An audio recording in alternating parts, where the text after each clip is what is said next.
After Angie and I were done celebrating over a number of days with her family and her aunt's 100th birthday celebration in Asheville, North Carolina, we drove up the Blue Ridge Parkway, and we have mountains here for sure. And we rest in the beauty of Mount Tahoma in all of its height and splendor. And we know what we mean when we say on a good, clear day, the mountain is out. And when it's not such a clear day, we say, live like the mountain is out.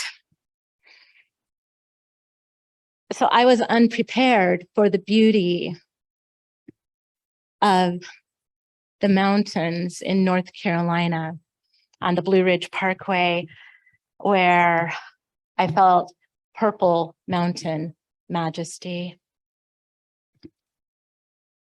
Darker mountains, and then they fade in the distance, where then it's difficult to see where the horizon is meeting the sky. I wouldn't call it a mystical experience, but I would call it an experience of awe. We were flying in and out of Raleigh-Durham Airport, and we decided to spend the last night before leaving with a professor of missional wisdom, Dr. Elaine Heath, who was our last speaker at the Academy for Spiritual Wisdom 2 years ago in February 2020. And she and her husband now have a farm outside of Raleigh, North Carolina. And it's a working farm with goats and chickens. They grow produce for community-supported boxes, much like Tahoma L'Arche offers. And they have a refugee and an immigrant welcoming ministry. And so all the money earned from the garden goes back into the immigrant welcoming policies and helping immigrants. And they also have a spiritual community. And when we drove into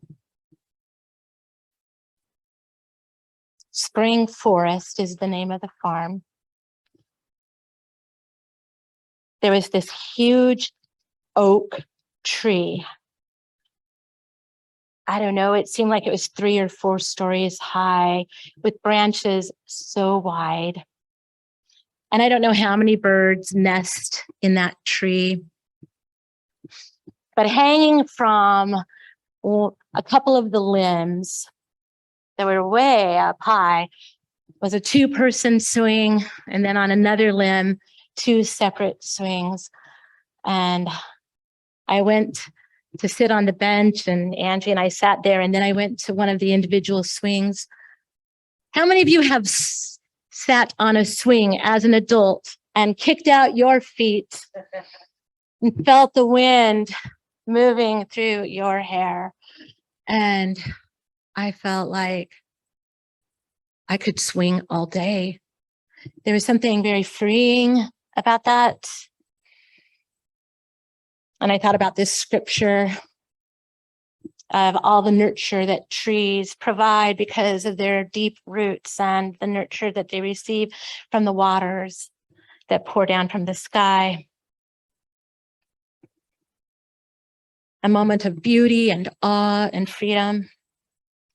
When I was in college, I went on an overnight sailing trip with the campus Christians. I can't remember what group I had joined with at that time.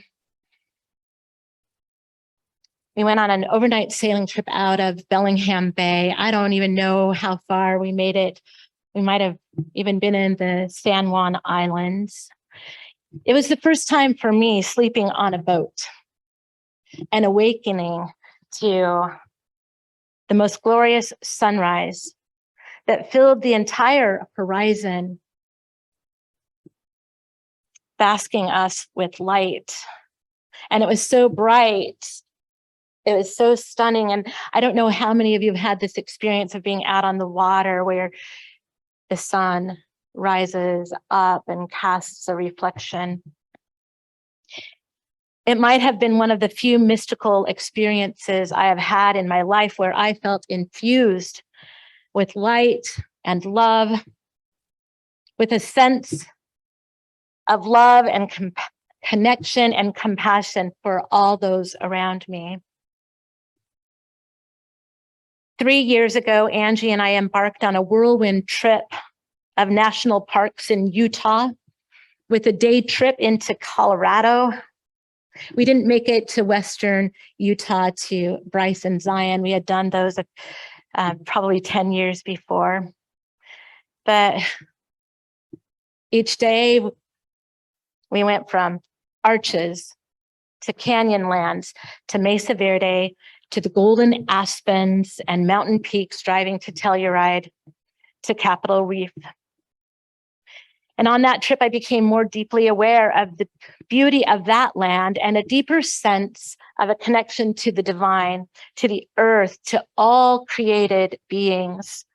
A sense of being totally alive, aware of and noticing beauty all around me. One morning, we woke up before dawn to wait for the sunrise at Arches National Park. As night shifted to dawn, I had the overwhelming sense of being so small in the vastness of the universe. In that moment, I forgot about myself and about any worries or anxieties I might have been carrying that day. And I had this overwhelming sense of gratefulness. I imagine you've had some of these experiences as well, perhaps not in the same places. Sometimes I can get a glimpse of that on the balcony of our house as we look out to the water and the sunset over Puget Sound. Sometimes I get a glimpse of that gazing at the beloved faces of this congregation, and awe envelops me and overwhelms me. During these last weeks of summer, we will be entering into this worship series based on a book called Beguiled by Beauty, written by Dr. Wendy Farley, who is taught as a professor of theological studies at Emory University, the Graduate Theological Union, and the University of Redlands. I had the privilege of meeting Wendy Farley in the fall of 2019. That seems so long ago, doesn't it? When she led a retreat on Orcas Island for Tacoma area clergy. It was just a few months, about 3 months before the pandemic started, in this area at least, and before she published this book in 2020. It was on this retreat that I realized beauty is not a luxury. Beauty is a necessity to life. Dr. Farley introduced us to the writings of an ancient monk, a 6th century theologian known as Pseudo-Dionysius. His works are written as if from the perspective of an earlier Dionysius, who was called the Areopagite, a member of the Athenian Council converted to Christianity by Paul in the 1st century. Pseudo-Dionysius is writing 5 or so centuries later, and his writings were popular for centuries in Orthodox and Western Christian circles, frequently quoted by mystics like Bonaventure and Thomas Aquinas. Beguiled by beauty is a phrase that Dr. Farley borrowed from Pseudo-Dionysius, who wrote, "Divine goodness fell in love with creation and was so compelled that God brought it into being." Pseudo-Dionysius believed that the beauty of creation beguiled God, that God fell in love with the cosmos, that God was charmed by all of life's interrelatedness and held deep affection for all beings, that God was so intrigued by its goodness and beauty and so deeply in love with the cosmos and creation that God decides to dwell in creation and outside of creation for all eternity. Dr. Farley asserts that we are made inherently worthy, not by any of our doing or accomplishing, but simply by our being. That all things are beautiful, not by a standard of pretty as seen by our eyes or what we decide is pretty, but by an essence of sacred worth that is sensed by the Spirit, and that this is the root and the heart of compassion and justice. So in this worship series designed by Dr. Marcia McPhee of Worship Design Studios, we will be invited to live into the words of the call to worship based on Psalm 27, to dwell with the God of divine goodness, who is deeply in love with us, and practice ways to return that love as we fall more deeply in love with creation and with one another, never ceasing to behold the beauty of God's home. I think if we asked ourselves what it is that we desire, the longing of our hearts, I think that for most of, if not all of us, it is to dwell with God, never ceasing to behold beauty. But those moments of basking in beauty or recognizing beauty feel so fleeting in the midst of everyday life and all of our worries and our work and our responsibilities. It's easy to stop seeing beauty in all things. Yes, we might get a glimpse when the mountain is out, or we look at some of the beautiful flowers popping up from our gardens. Maybe we even behold beauty in the dandelion, recognizing the medicinal qualities that dandelion brought to the people who came before us. But we get lulled into the mundane and the everydayness of life. And when we stop noticing the depths of something, of beauty with intention, it becomes less present to us. And so there's a spiritual practice of noticing and noticing again and noticing more. And by noticing again and noticing more, we notice more. It's like a cycle of attuning our spiritual practice to the heart of God.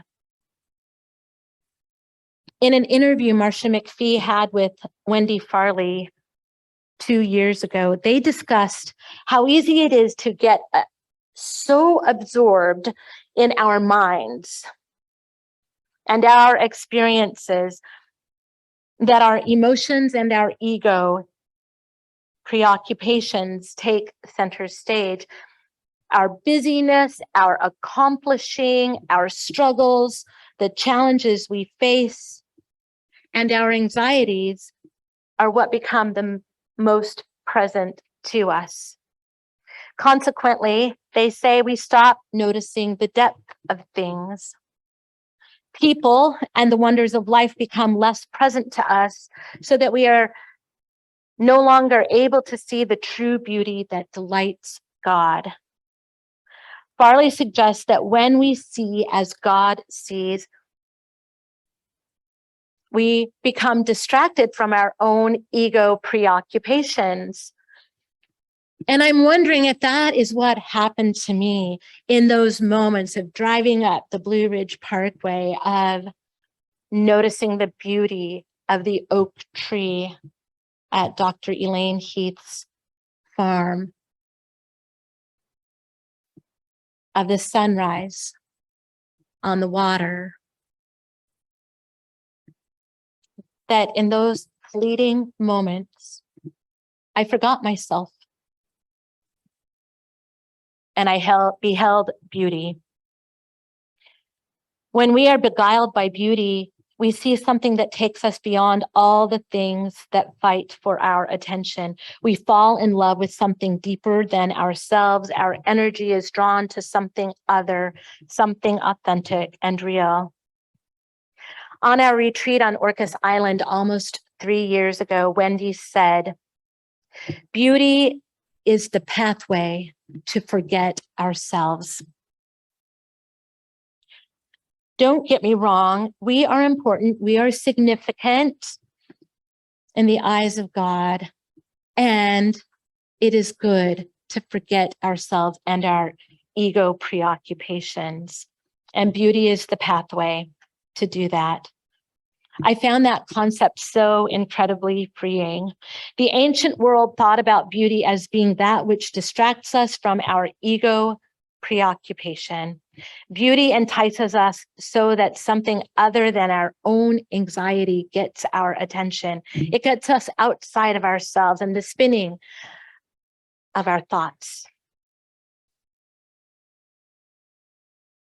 Something other than our own minds, our sufferings, the sufferings of the world,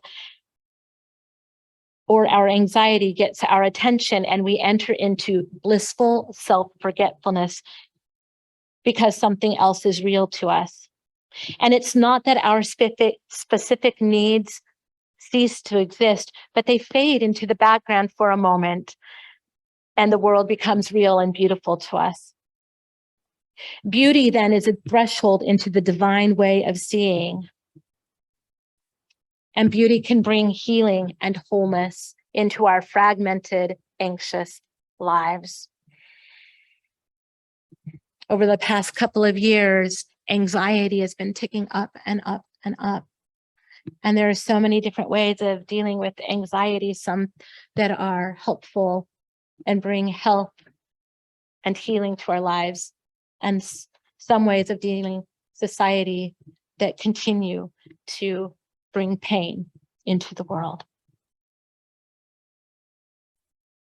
And so over the course of these next few weeks, we'll be looking at practices that can draw our attention to beauty, that can begin to heal our anxious lives. Last night, Angie picked up some ravioli with ricotta and Romano cheese from Trader Joe's. I put the pot on with some water in it and turned it on the stove to begin to boil.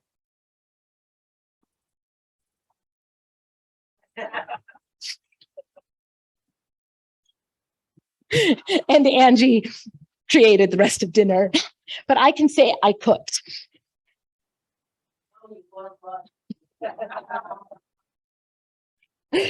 At one point after I had started eating, Angie said, "Oh, you can taste the pepper in the ravioli." I didn't know that it was pepper ravioli. I didn't see the package because I only boiled water. It was infused pepper ravioli. And generally, I don't care for the taste of pepper. But she said, "You can taste the pepper in this." In the very next bite, I said, "Well, you can taste the pepper in it." I was oblivious to the very nuance of taste in what I was eating. But once she said something, it brought my attention and awareness and appreciation to the meal. A deeper appreciation. Of course, I appreciated what I was eating, but it was a deeper appreciation. And sometimes we need to be invited to pay attention, to notice, to be aware of the beauty around us, because it is so easy to stop noticing with intention, to be lulled into complacency of the beauty of the earth, of divine goodness. The poet, Mary Oliver, who is also a nature mystic, grew up with an abusive father and a neglectful mother. Mary Oliver said that she barely escaped her troubled childhood, if not for the beauty of the nature around her that saved her life. Every morning, she would go into the woods between 5 and 9 a.m. as a daily discipline. Always carrying a notebook with her, she would write while she walked, listening deeply to the world. She was beguiled by beauty. During one of those early mornings, she wrote a poem entitled The Other Kingdoms. Consider the other kingdoms, the trees, for example, with their mellow sounding titles, oak, aspen, willow, or the creatures with their thick fur, their shy and wordless gaze, their infallible sense of what their lives are meant to be. Thus, the world grows rich, grows wild, and you too grow rich, grow sweetly wild, as you too were born to be. Like Mary Oliver, nature can take us to another kingdom where we grow rich and grow sweetly wild as we were born to be. Have you ever thought of yourself as sweetly wild or just wild? Oh, what is the phrase from that poem? I've gone off to the fields to be beautiful, and I won't come back home until I have finished being beautiful and maybe sweetly wild.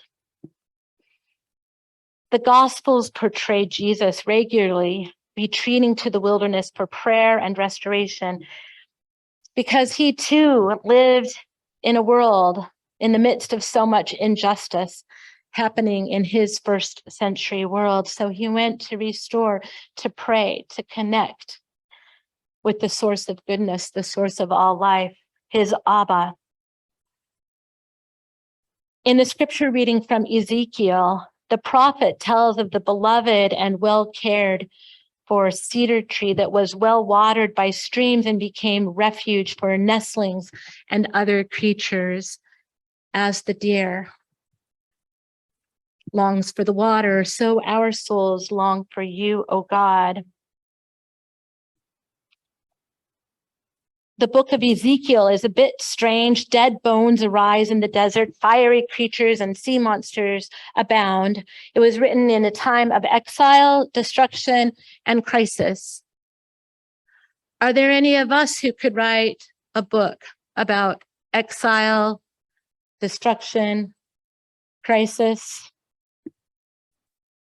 It's a bit familiar right now with political and economic instability, corruption in government, gun violence, war crimes, racism, climate change, a continued sense of isolation and fear as this pandemic refuses to abate.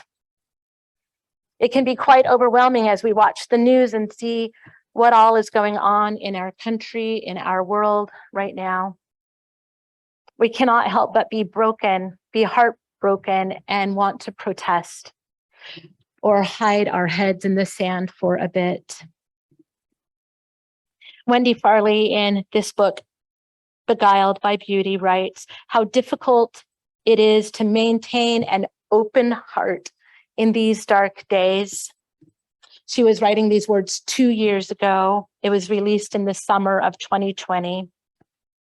Climate change performs its destructive work even more quickly than we feared. Hatred is given permission to rage with impunity. Technology silently steals our ability to concentrate or think deeply. Our social activism can make us sympathize with Sisyphus, condemned to endlessly push a stone up a mountain, only to have it roll back as it nears the summit. It's defeating, but the world remains so tender and lovely, so vulnerable and enigmatic. How can we keep opening our heart to the sorrow and tragedy of the world and still remain alert to its endlessly proliferating splendors? One way is to be nourished from the source of life, as the creatures were nourished by the beautiful tree called a cedar of Lebanon in Ezekiel. We hear how the cedar tree was well watered by a spring that ran near it. It always had what it needed to grow. So it grew tall with wide branches so that birds were able to make their homes in its branches. Animals could make their homes and grow their families. Because the tree was nourished, it could nourish other life and provide sustenance. It could protect the beauty of the earth. And Dr. Farley writes, I suspect that we do more good in the world if we can also enjoy the small things that give us pleasure, and if we carve out time to nurture our well-being. We allow ourselves to be beguiled by beauty, and then after we've opened our heart, we also notice the suffering and we can respond with compassion to it. And as worthy as self-improvement, relaxation, spiritual benefits are, they are not the purpose of a contemplative way of life. When we love divine goodness more deeply, we also love the world more passionately and compassionately.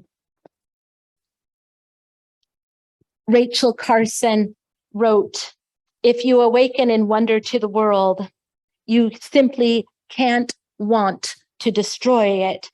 It is impossible. So too, when we fall in love with the beauty of God's creation over and over, we cannot help but be moved into acts of compassion and justice. And so this pathway to compassion is born out of the deep roots that are being nourished, and we ourselves need to be nourished by God's beauty. So during these weeks, let us recall our experiences of those moments when we were beguiled by beauty in our past, where you were so taken, so enchanted by something of beauty that you lost track of time, just contemplating and soaking it in.